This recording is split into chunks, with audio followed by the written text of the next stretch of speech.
Bismillahirrahmanirrahim. Assalamu alaikum students. Welcome to grade 9.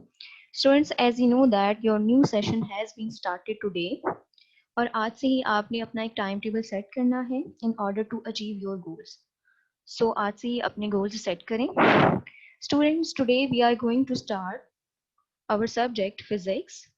और आज हम physics के your number 1 physical quantities and measurements का introduction discuss करेंगे. Students, before the discussion of physics and your number 1 introduction, we will discuss about science. Students, इससे पहले आप 8th class तक science subject पढ़ चुके हैं. In this session, we will discuss the branches of science and physics is one of them. Students, सबसे पहले हम science को discuss करेंगे. Man observations को discuss करेंगे. So, man is inspired by the wonders of nature. इंसान हमेशा से ही nature के wonders से इंस्पायर है. इंसान की हमेशा से ये कोशिश है कि वो नेचर के इन वंडर्स के बिहाइंड सीक्रेट्स को अंडरस्टैंड करे. तो इस अंडरस्टैंडिंग के लिए वो क्या करता है, इन वंडर्स को ऑब्जर्व करता है in order to find the answers of these wonders. For example, if we talk about the solar system of our solar system, तो इसमें ये सीक्रेट क्या है, ये फिनोमेना क्या है, और हम ये भी डिस्कस करें कि why the planets move around the sun. तो इन तमाम सीक्रेट्स को अंडरस्टैंड कैसे किया जाता है, ऑब्जर्वेशन से. इंसान ने शुरू से इन को ऑब्जर्व करना शुरू किया. ऑब्जर्वेशन से फिर साइंस सब्जेक्ट आया और साइंस के बाद उसकी फर्दर ब्रांचेस आ गई in order to study different phenomena. So next हम डिस्कस करेंगे about science.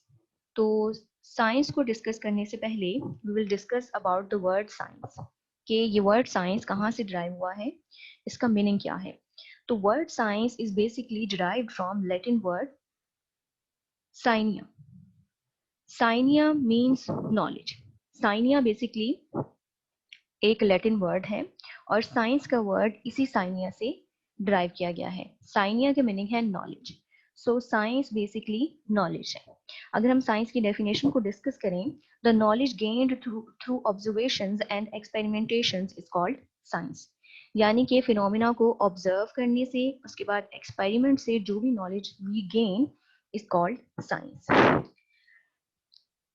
Students, next will discuss about the history. If we talk about the 18th century, तो 18th century तक तमाम ऑब्जेक्ट्स को एक सिंगल सब्जेक्ट के अंडर स्टडी किया जाता था. And this single subject is natural philosophy.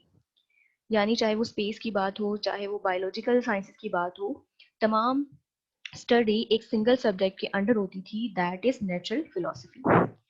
उसके बाद जब नॉलेज इंक्रीज हुआ through the observations and experimentations, तो नेचुरल फिलोसफी को फर्दर 2 ब्रांचेस में डिवाइड कर दिया गया.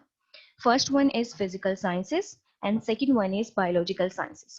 Physical sciences is related to non-living things and biological sciences is related to living things. तो पहले natural philosophy है और increased knowledge की वजह से natural philosophy is divided into 2 main branches, physical sciences and biological sciences. Physical sciences related to non-living things and biological sciences related to living things. Next हम discuss करेंगे 19th century की बात. तो 19th century में knowledge increase की वजह से science को फर्दर 5 ब्रांचेस में डिवाइड कर दिया गया. तो ये 5 ब्रांचेस हैं physics, chemistry, astronomy, geology and मेटीरियोलॉजी.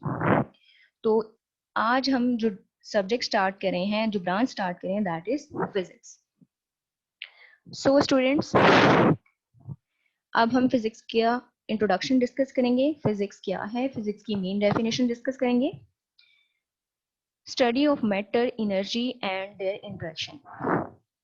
Physics is the branch of science in which we study matter, energy and their interaction. कि what is matter, what is energy and what happens when they interact, what is the relationship between them.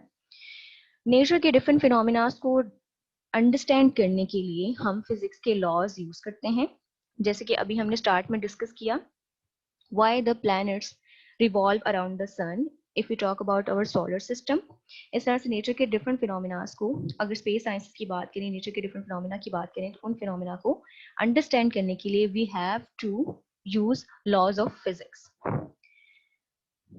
Next, we are going to discuss the applications of physics in our daily life. तो daily life में if we talk about the pulley basically use होती है to lift heavy loads. तो इस pulley में भी physics involved है. If we talk about the car, तो car में भी physics ही involved है. नेक्स्ट हम डिस्कस करें अगर रेफ्रिजरेटर को, तो रेफ्रिजरेटर की वर्किंग प्रिंसिपल में भी फिजिक्स का मेन रोल है. And if you talk about the fans and Motors, तो फैंस एंड मोटर्स में भी फिजिक्स का ही फिनोमेना इन्वॉल्व है. If you talk about the TV, mobile phone और इस तरह की दूसरी इन्वेंशंस के बारे में हम बात करें, लाइक माइक्रोवेव ओवन, इस तरह की दूसरी इन्वेंशंस की बात करें, तो तमाम में फिजिक्स कहीं ना कहीं इन्वॉल्व है. जैसे कि अगर हम मोबाइल फोन के वंडर्स की बात करें, तो मोबाइल फोन के थ्रू हम पिक्चर सेंड कर सकते हैं विथ वॉइस. तो ये तमाम चीजें किस वजह से पॉसिबल हैं, कैसे पिक्चर ट्रांसमिशन होती है, कैसे वॉइस ट्रांसमिशन होती है, इन तमाम चीजों में फिजिक्स मेनली इन्वॉल्व है. तो फिजिक्स को हम इग्नोर नहीं कर सकते. फिजिक्स डेली लाइफ की जितनी भी डिवाइसेस हम यूज करते हैं, ऑलमोस्ट तमाम डिवाइसेस में फिजिक्स का कोई ना कोई फिनोमिना इन्वॉल्व है. At the end, we will discuss an important information, and this important information is given in your book. This information is related to a galaxy. Students, basically universe में billions of galaxies हैं, और इन galaxies में से one galaxy is Andromeda. Galaxy basically stars की एक collection है, और अगर हम यूनिवर्स की बात करें तो यूनिवर्स में बिलियन ऑफ गैलेक्सीज हैं, और इन बिलियंस ऑफ गैलेक्सीज में से एक गैलेक्सी है एंड्रोमेडा, यानी जो डिस्कवर हो चुकी है. स्टूडेंट्स, ये था हमारा आज का lecture. Today we have discussed the introduction of science and introduction of physics. In the next lectures, we will discuss about the physical quantities and measurements. So, take care. Allah Hafiz.